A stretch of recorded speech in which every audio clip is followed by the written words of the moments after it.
Hi guys, welcome back to our channel. ఈ వీడియోలో మనం కలేజా సినిమా రిలీజ్ అయింది కదా, సో దాని గురించి అయితే ఒకసారి మాట్లాడుకుందాము అండ్ కలెక్షన్స్ గురించి కూడా మాట్లాడుకుందాము. So let's get in to the video. ఇక కలేజా సినిమా రిలీజ్ ఎక్స్పీరియన్స్ గురించి చెప్పాలంటే చాలా బాగుంది ఎక్స్పీరియన్స్ మాత్రం. అండ్ ఒక మంచి సినిమానైతే చూడటం జరిగింది.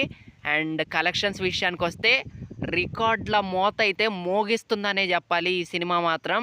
అండ్ అప్పట్లో ఈ సినిమా అంతగా ఆడలేదు అండ్ మంచి కాన్సెప్టే అనమాట. మన ఆడియన్స్ అందరూ ఎంజాయ్ చేసే విధంగానే ఉంది. బట్ అప్పట్లో సరిగ్గా ఆడలేదు, కానీ ఇప్పుడు మాత్రం ఎగబడి చూస్తున్నారు. టికెట్లు మాత్రం ఏమాత్రం దొరకట్లేదు అండ్ రికార్డుల మోత మోగిస్తుందనే చెప్పాలి.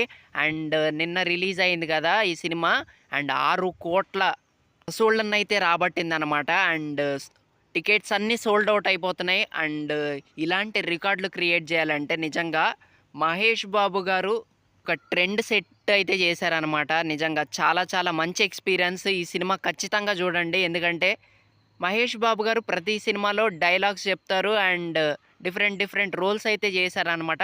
బట్ ఇది మాత్రం మహేష్ బాబు గారి కామెడీ టైమింగ్ మాత్రం నెక్స్ట్ లెవెల్ అనే చెప్పాలి.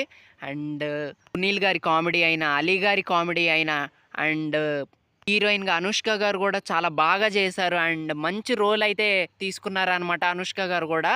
అండ్ మహేష్ బాబు గారికి అనుష్క గారి మధ్య కామెడీ మాత్రం నెక్స్ట్ లెవెల్ అనిపించింది. అండ్ ఓవరాల్గా సినిమా మాత్రం చాలా బాగుంది. అండ్ థియేటర్లో ఆడియన్స్ మాత్రం ఎవ్వరూ కామ్గా కూర్చోలేదన్నమాట, అరిపించేశారు అంతే. అండ్ చాలా బాగా అనిపించింది.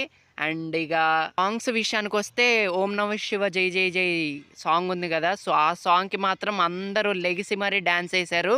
అండ్ ఇంకోటి ఏంటంటే ఈ సాంగ్ వచ్చినప్పుడు ఆడియన్స్ అందరూ దండం పెట్టేశారు మహేష్ బాబు గారికి. సో అలా ఉంటుంది అనమాట ఆయన క్రేజ్. నిజంగా చాలా మంచి యాక్టింగ్ చేశారు ఈ సినిమాలో, అందులో మాత్రం నో డౌట్.